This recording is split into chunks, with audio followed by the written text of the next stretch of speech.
दोस्तों, आपके प्यार और दुलार के लिए धन्यवाद। तो जैसे कि मैंने आपसे वादा किया था, मैं आपके सामने हाजिर हूँ कहानी के अगले हिस्से को लेकर। तो आइए कहानी शुरू करते हैं। मैं दरवाजे पर खड़ी थी, मेरी सांसें थमी हुई थीं। मेरी आंखों के सामने जो नजारा था वह मेरे दिमाग को झकझोर रहा था। दीदी और जीजू एक दूसरे से इतने चिपके थे कि मानो दुनिया खत्म हो जाए, लेकिन उन्हें इससे कोई फर्क न पड़े। कमरे में हल्की अगरबत्ती की खुशबू फैली थी और दीवार पर उनकी परछाई एक अनजाने नृत्य की तरह नाच रही थी। मेरे पैर कांप रहे थे, मेरी हथेलियां पसीने से भीग गई थीं, लेकिन मैं हिल भी नहीं सकी। मेरे मन में सवालों का तूफान था। यह क्या हो रहा है? क्या ये सच है? तभी दीदी की नजर मुझ पर पड़ी। उसकी आंखों में एक पल के लिए डर चमका, फिर गुस्सा, और फिर उसने खुद को संभाल लिया। छोटी, तुम यहाँ इतनी रात को? उसकी आवाज में सख्ती थी, लेकिन उसका चेहरा लाल था, मानो कोई गहरा राज छिपा रही हो।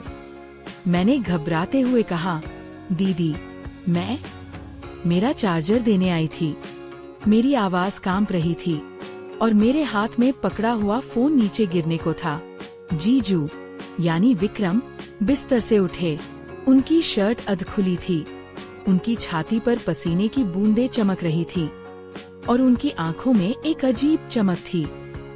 वे बोले, अरे छोटी, इतनी रात को? चलो चार्जर दो और सो जाओ। लेकिन उनकी आवाज में वो आत्मविश्वास नहीं था जो आम तौर पर होता था। उनके शब्दों में एक अनजाना डर था, जैसे वे जानते हों कि मैंने कुछ देख लिया है। मैंने जल्दी से चार्जर उठाया, लेकिन मेरे हाथ कांप रहे थे। मैं भागी भागी अपने कमरे में आई। मेरा दिल जोर जोर से धड़क रहा था और मेरे दिमाग में वो दृश्य बार बार घूम रहा था। दीदी का बिखरा हुआ पल्लू, जीजू का अध खुला कुर्ता और वो सांसों की तेज आवाज जो मुझे सुनाई दी थी। मैं बिस्तर पर लेट गई, लेकिन नींद कहाँ से आती? मेरे मन में सवालों का जाल था। क्या ये सब सच था या ये मेरा वहम था? लेकिन उस कमरे की गर्मी, वो फुसफुसाहट, सब कुछ मेरे सामने जीवंत था। सुबह हुई और घर में सब कुछ सामान्य लग रहा था। मम्मी किचन में चाय बना रही थी, पापा अखबार पढ़ रहे थे और दीदी जीजू नीचे आए। लेकिन उनकी मुस्कान में कुछ अजीब था। दीदी ने मुझे देखा और बोली, अच्छा सोई छोटी? उसकी आवाज में कोमलता थी, लेकिन उसकी आंखों में शरारत और थोड़ा सा डर झलक रहा था। जीजू ने मम्मी से कहा, सासू माँ, आज मैं जल्दी निकलूंगा, ऑफिस का काम है। मम्मी बोली, अरे इतनी जल्दी? नाश्ता तो कर लो। लेकिन जीजू ने मना कर दिया और चाय पीकर तैयार होने चला गया। मैंने देखा कि दीदी उसकी ओर देख रही थी और उसकी नजरों में एक अनकहा प्यार और चिंता थी। दिन भर मैं चुप रही, लेकिन मन में तूफान चल रहा था। क्या मैंने सचमुच कुछ गलत देखा, या ये शादीशुदा जोड़े का प्यार था जैसा जीजू ने कहा था? शाम को जब जीजू ऑफिस से लौटे, उन्होंने मुझे बुलाया और कहा, छोटी, तुम कल रात को डर गई होगी ना? माफ करना, हमारा इरादा नहीं था। मैंने हिम्मत जुटाई और पूछा, जीजू, आप लोग, वो सब क्या था? जीजू एक पल के लिए चुप रहे, फिर मुस्कुराए और बोले, ये प्यार की बातें हैं छोटी, तुम्हें अभी समझ नहीं आएगी, लेकिन ये हमारा निजी मामला है, इसे भूल जाओ। उनकी बात ने मुझे और उलझन में डाल दिया। क्या ये सचमुच प्यार था या इसके पीछे कुछ और था? रात को जब सब सो गए, मैंने दीदी के कमरे की ओर कदम बढ़ाए। मन में था कि सच जानना जरूरी है। दरवाजा खुला था और अंदर से हल्की बातचीत की आवाज आ रही थी। मैंने धीरे से कान लगाया। दीदी कह रही थी, विक्रम, कल छोटी ने हमें देख लिया। क्या होगा अगर उसने मम्मी पापा को बता दिया? जीजू बोले, चिंता मत करो प्रिया, वह समझदार है। और फिर, हमने तो कुछ गलत नहीं किया, ये तो पति पत्नी का प्यार है, दीदी ने कहा, लेकिन उसकी नजरों में शक था।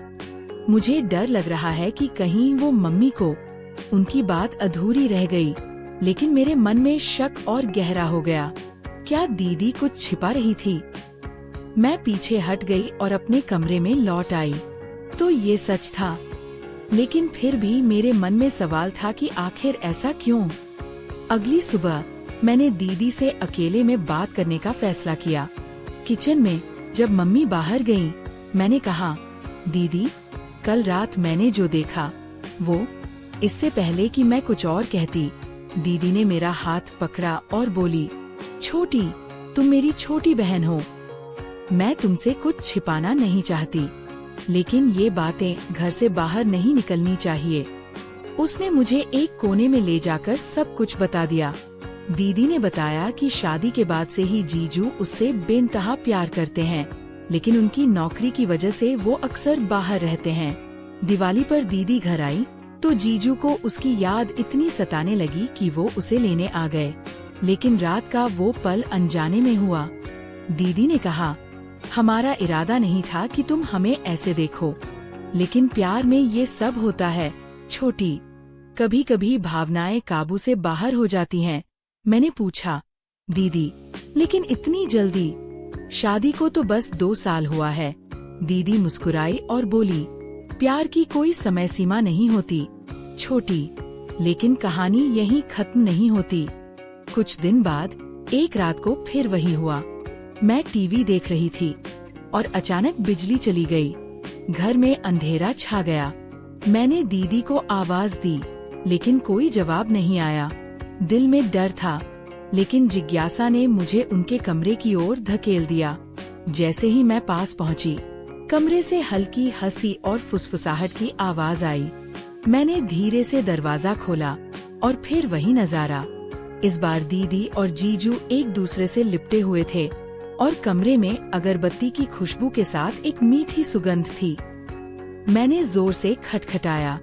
दीदी ने दरवाजा खोला। उसका चेहरा लाल था और बाल बिखरे हुए थे। मैंने कहा, दीदी, अब तो सच बोलो। दीदी ने सिर झुकाया और बोली, छोटी, हमारा प्यार थोड़ा अलग है। जीजू को मेरे बिना नींद नहीं आती और मुझे भी उनके बिना चैन नहीं, लेकिन हम इसे छिपाते हैं क्योंकि समाज इसे समझ नहीं सकता। मैं हैरान थी। क्या ये प्यार का एक नया रूप था? लेकिन अगले दिन जब मम्मी ने दीदी से पूछा, प्रिया, तुम और विक्रम इतने चिपके रहते हो, क्या बात है? तो दीदी मुस्कुराई और बोली, माँ, प्यार ऐसा ही होता है। मम्मी हंस दी, लेकिन मुझे लगा कि शायद उन्हें भी शक हो गया है। फिर एक रात जब मैं छत पर सो रही थी, मुझे नीचे से आवाजें सुनाई दी। मैंने झांका तो देखा कि जीजू और दीदी बरामदे में थे। जीजू ने दीदी का हाथ पकड़ा और कहा, प्रिया, अगर छोटी ने कुछ बता दिया तो? दीदी बोली, वो मेरी बहन है, वो ऐसा नहीं करेगी। लेकिन अगर हुआ तो हम सच बोल देंगे। जीजू ने गहरी सांस ली और बोला, सच? कि हमारी शादीशुदा जिंदगी में ये पागलपन है? दीदी हंस पड़ी और बोली, हाँ, ये पागलपन ही तो हमारा प्यार है। लेकिन तभी मुझे एक और आवाज सुनाई दी, मम्मी की। वे बरामदे के पास खड़ी थीं और उनकी आंखों में गुस्सा था। मम्मी चिल्लाई, ये क्या हो रहा है? प्रिया, विक्रम, तुम दोनों की हद हो गई। दीदी और जीजू सत्ते में आ गए। मैं छत से नीचे कूदी और मम्मी के पास पहुंची। मम्मी ने मुझसे कहा, छोटी, तू जानती थी और चुप रही। मैंने सिर झुकाया और बोला, मम्मी, मैं डर गई थी। मम्मी ने दीदी की ओर देखा और कहा, तुम्हारी शादी को 1 साल भी नहीं हुआ और तुम ऐसे बर्ताव कर रही हो। दीदी रो पड़ी और बोली, माँ, ये प्यार है, हमारा कसूर क्या है? मम्मी का गुस्सा और बढ़ गया। उन्होंने कहा, प्यार? ये तो बेशर्मी है। अब से विक्रम इस घर में नहीं आएगा। घर में कोहराम मच गया। पापा भी जाग गए और मम्मी से सारी बात जानी। उन्होंने जीजू को घर से निकालने का हुक्म दिया। जीजू चुपचाप चला गया, लेकिन दीदी रो रो कर बेसुध हो गई। मैंने मम्मी से कहा, मम्मी, दीदी को सजा मत दीजिए, वो प्यार करती है। मम्मी ने मुझे डांटा और बोली, तू भी उसी राह पर चल पड़ी क्या? लेकिन अगले दिन एक ट्विस्ट आया। जीजू का एक दोस्त राहुल हमारे घर आया। उसने मम्मी से कहा, आंटी, विक्रम और प्रिया का प्यार गलत नहीं है, वो एक दूसरे के लिए बने हैं। राहुल ने बताया कि जीजू की पिछली जिंदगी में एक लड़की थी जिसने उसे धोखा दिया था, इसलिए वो दीदी से इतना प्यार करता है कि उसे खोने का डर सताता है। मम्मी सुनकर चुप हो गईं, लेकिन उनका गुस्सा कम नहीं हुआ। उधर दीदी ने जीजू को फोन करके कहा, विक्रम, मैं बिना तुम्हारे नहीं रह सकती। जीजू वापस आ गए और उन्होंने मम्मी पापा से माफी मांगी, लेकिन मम्मी ने शर्त रखी, तुम दोनों अलग रहोगे जब तक मैं न मान जाऊं। कुछ हफ्ते बाद दीदी प्रेग्नेंट हो गई। घर में खुशी का माहौल था, लेकिन मम्मी का रवैया सख्त रहा। एक दिन राहुल फिर आया और बोला, आंटी, ये बच्चा विक्रम का नहीं है। ये सुनकर घर में सन्नाटा छा गया। दीदी चीख पड़ी, राहुल, तुम झूठ बोल रहे हो। लेकिन राहुल ने एक पुराना खत निकाला जिसमें लिखा था कि दीदी ने किसी और से मुलाकात की थी। मम्मी ने दीदी से सवाल किया, ये सच है प्रिया? दीदी रोते हुए बोली, माँ, वो एक गलती थी, लेकिन अब मेरा दिल विक्रम के साथ है। ये खुलासा घर को हिला देगा, ऐसा मुझे लगा। लेकिन अगली सुबह जीजू ने कहा, मैं उस गलती को माफ करता हूँ। ये बच्चा मेरा ही है क्योंकि मैंने दीदी को स्वीकार किया। मम्मी रो पड़ी और बोली, तुम दोनों ने मुझे तोड़ा है। फिर भी उन्होंने जीजू को माफ कर दिया, लेकिन शर्त पर कि दीदी कुछ समय उनके साथ रहेगी। दीदी ने हामी भरी और जीजू चले गए। कई महीने बीते। दीदी का पेट बढ़ रहा था और मम्मी धीरे धीरे नरम पड़ गईं।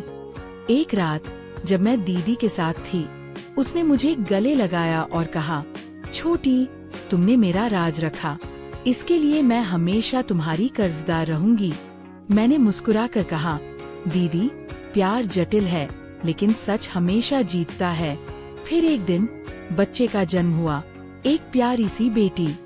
जीजू वापस आए और घर में फिर से खुशी लौटी, लेकिन मेरे मन में वो रातें हमेशा रहेंगी। दोस्तों, ये थी हमारी कहानी का दूसरा हिस्सा।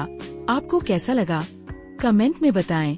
अगर आप ऐसी ही और भी इंटरेस्टिंग कहानियाँ सुनना चाहते हो तो चैनल को सब्सक्राइब जरूर करें और बेल नोटिफिकेशन ऑन करें ताकि आपको मेरी आने वाली हर वीडियो समय पर मिल सके। और अगर अगला पार्ट चाहते हैं तो वीडियो को 2000 लाइक्स करें। फिर मिलेंगे एक और मजेदार वीडियो के साथ। तब तक के लिए अलविदा।